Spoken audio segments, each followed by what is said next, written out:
Production in charge, production management is a very good job for those who are better among average, I would say. It's not for high flyers particularly, because high flyers will soon get bored. But for those who are better than average, those who those who can command others, those who can nudge others to work, those who know how to manage, how to survive. Yes, for those people, it is a very good field, but it does develop lot of confidence. Shop floor man, production man always talks with lot of confidence, lot of conviction, lot of energy, lot of self discipline, lot of keen observation. Okay. Now, and yes, these positions one has very fast rise, because most of the requirements what are there here are there almost in entire industry in other areas as well, apart from design. To some extent, these kind of odd situations and firefighting is required everywhere, most of the functions. Yeah. So it does give a good exposure, a good experience for this kind of career. In terms of production, these positions are generally associated with a lot of power and authority. Is it true or is it just a myth? Now, it does appear to be quite true in industry, because when somebody goes in a as a production in charge in a shop floor, he or she would have a number of machines and number of personnel under him, maybe working around the clock. So one is commanding a very big functional area on shop floor. Okay. So there is lot of visibility. Any good or bad action taken, good or bad decision taken, will give result immediately. Unlike in design where it takes 6 months to realize a mistake. Now here, immediately, at least within 24 hours, next day you will have the feedback of any mistake or any right decision. Okay. So things are very fast, very responsive. Good and bad actions are felt immediately. So that itself gives a big kick. Plus, the person who is in charge of an area with so many people working under him obviously have to develop leadership qualities, good communication, ability to drive people, ability to take decision, ability to manage crisis, right? So he becomes a sought after figure, he becomes an authority. And so the growth is also pretty fast, because from a cluster of 10 machines, after 2 years, he may have 50 machines, after that, he may have 100 machines, and then the full shop floor, complete manufacturing. So the power comes much faster, much easily. But of course, one has to slog a lot, one has to stand on shop floor, one has to at times dirty his hands also, and you have to deal with all kind of characters, all kind of odd situations, because things will never be flowing smoothly. There will always be surprises, there will always be firefighting. So yes, it's a high profile job, which is a high action job, and one automatically develops leadership quality, personality, and certain traits which I can compare. For example, a designer or a software person will always be talking in a very low tone, because they are sitting in AC office. So they are used to speaking very slowly. But in shop floor, there is so much of ambient noise that unless one shouts, the other person will not be able to hear. So people working in shop floor in production automatically have very strong vocals, and they have roaring voice, and they have commanding personality. They develop a commanding personality. So they are dabangs, like they are dreaded people. People are scared of them. People are petrified of them, because of the kind of administrative power they have, because the kind of authority they command. Is it easier to switch jobs in this kind of work profile? Yes, because a production man is a production man is a production man. Irrespective of what the shop floor is producing, what kind of machines are there, what kind of manufacturing processes are there. Production is an activity which remains fairly same. You have certain input, you have to give certain output in certain time. Okay. So somebody who is working in one kind of a factory can easily do the same function in any other factory. Okay. So one can move from any product group to any product group once one is in a production. Because in shop floor, a production manager, what is he supposed to do? He is supposed to manage performance. Performance meaning productivity, performance meaning quality, sigma level, performance meaning consumptions, reducing cost, etc. Performance means doing kaizens, TPM, all these kind of buzzwords, implementing all these buzzwords. So these remain same in any industry. So the role of a production person more or less remains same irrespective of what the factory makes. So it becomes relatively easy for a production person to switch job from one kind of company to another kind of industry. Okay, it is relatively easier. Only thing is, yes, there is some bifurcation in the sense that whether you have production experience in a mass production company, or you are into a jobbing shop, or you are into project oriented manufacturing, or you are into process industry. So these are just the 4 or 5 different shades which are somewhat different. For example, a chemical process industry production would be different from automotive production, obviously. But then within automotive, auto parts, pumps and compressors, fans, electrical, one can go into any of these engineering factories and still find a similar job. Okay. So it is relatively easier to switch jobs in a production background. Isn't it enviable for someone to stand in the middle of high tech machines and automation in terms of learning potential? It's yes and no.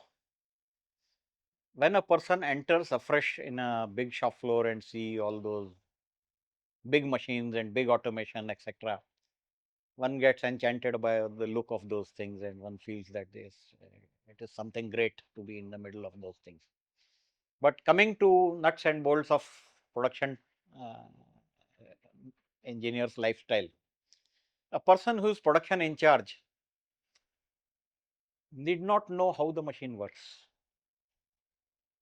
He need not know how the product has been designed also. Okay. So what competency he has? He is not equipment competent. He is not even process competent because process is managed by supervisors and operatives. Okay. So most of the time, all he does is to count the number of pieces made in a mass production setup and report any problems. So basically, essentially, what the person is doing day in day out is a postman's job. If there is a breakdown, he will pick up phone and call the maintenance guy, maintenance in charge. If the quality is not coming, he will pick up a phone and call the quality in charge. If there is any problem in production parameters, production process, he will call the production control guy, somebody who is doing the process design, and he will look after the problem. If the material shortage is there, he will call the material manager. If there is an HR issue, he will call the HR manager. The question is, what does this guy do then of his own? Of his own, he doesn't do anything. This is the flip side. So he is doing postman job, he is watching, he is counting the production, he is counting the rejection. And if there is any problem, he is involving the appropriate agency and he is supported by the system. By design, the system is supposed to support him. Okay. So that particular area, maintenance or quality or production planning, etc., will take care of the problem. But in the process, this fellow uh, will find that his job is monotonous and he's or she stops learning very soon. Initially, there is a big learning when the person is new on a shop floor amidst these big machines, etc. But within few days, he learns all of that. After that, the learning stops. After that, all he does is to count the jobs and to do superficial management kind of things like implementing buzzwords, standing on that boards, etc., performance board, reviewing performance, reviewing consumption, seeing the electricity meter consumption, and all those kind of mundane things which are anything but technical. Okay, which one can enjoy. Like, so it's more of managing performance somehow, anyhow. Okay, but those technologies, those techniques remain fairly same, and they are fairly monotonous over a period of time, and the learning stops after that. Okay, he does not have a new kind of a learning every day, so learning ceases to happen, and once learning ceases to happen, the competence growth also ceases to happen. Then it is only administrative growth, that how many people work under him, how many machines are in his under his belt. That way he becomes more powerful, but then competence wise, So, is it true that these jobs are for street smart people and not so much for the academic high flyers? yeah, academic high flyers soon tend to get bored on these kind of job profiles, because they say, what am I doing whole day? I'm just standing counting jobs. Machines are automatic, so they are churning out production. Operators know their job, so they are working their job. I don't have to see. Okay. Now all I have to see is probably only attendance, who's going for lunch 5 minutes before time, discipline, consumptions, cleanliness, hygiene, whether the shop has been mobbed or not. These kind of stray peripheral things is only where most of the attention goes, right? So yes, that's the problem. What could be done by the organizations and career aspirants themselves to improve and enrich the outlook and outcome of such a gig, such a stint? Now, some organizations are already taking some steps in the sense that they are having decentralized maintenance. So, maintenance people in an area are supposed to report to the production man, and also quality is also sometimes decentralized. So, quality personnel are also supposed to report to the production in charge. So, that way the job enlargement and enrichment can happen, because of being a production in charge, one has to also know the equipment, because maintenance also becomes his baby, because quality also becomes his baby. Yeah. So that way work enlargement is happening in certain organizations. I would not say that it is a very best result oriented practice, although, but yes, for that person to learn, yes, this is a one good step. Other than that, of course, the person has can be given job rotation, rather than continuing the person in the same area from starting from day one till the retirement. One can rotate the job, like from production, one can be moved to quality, then to maintenance, then to contracts, then to sales and marketing, and you can complete the circle. Short of going to design and simulation, because that is an expertise based, the areas where a lay person can be, a lay engineer can be moved, at least those areas you can rotate the person, so that he has much more of lateral learning from the other domains. Other than that, of course, the person, if he shows, if he has interest, he can, of course, nobody stops him from learning about the machines, about the technologies, about the product design, and so on. But that becomes a kind of a personal initiative. But yes, if one wants to remain current, one can do that.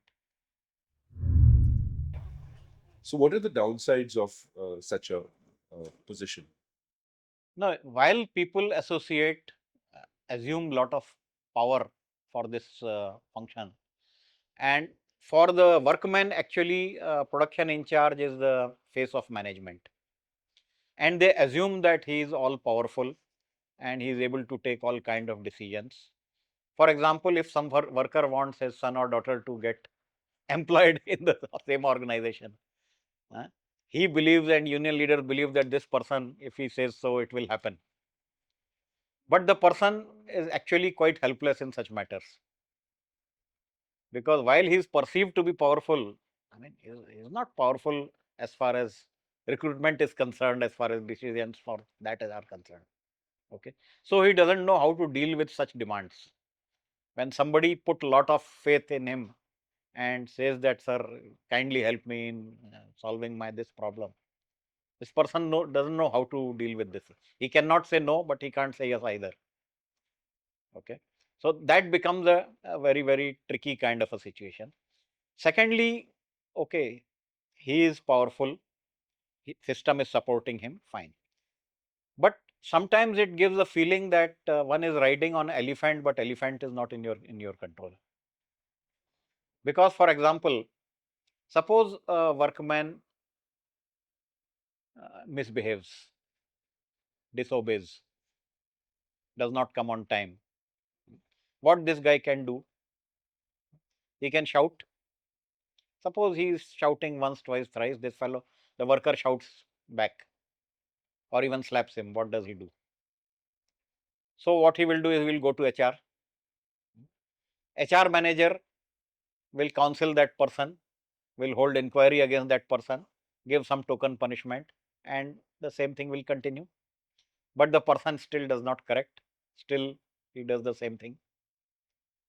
Now, once again, when this fellow goes to HR, the HR fellow says that this fellow is coming daily for such problems. So even the HR man may not respond. Then what this man can do? He can escalate the matter to his top boss, to general manager. So okay, general manager will intervene and get some action done through HR. But after he has approached to general manager once or twice, third time if he goes to general manager with similar request, even general manager will snub him. This is your bloody job. Why you are coming for such? Why you are putting your monkey on my shoulder? This is supposed to be your job profile. You have to manage. You mean you are incapable of managing? Okay. So that becomes a tricky situation. So many times lot is expected of them, but actually they have nothing to make it happen.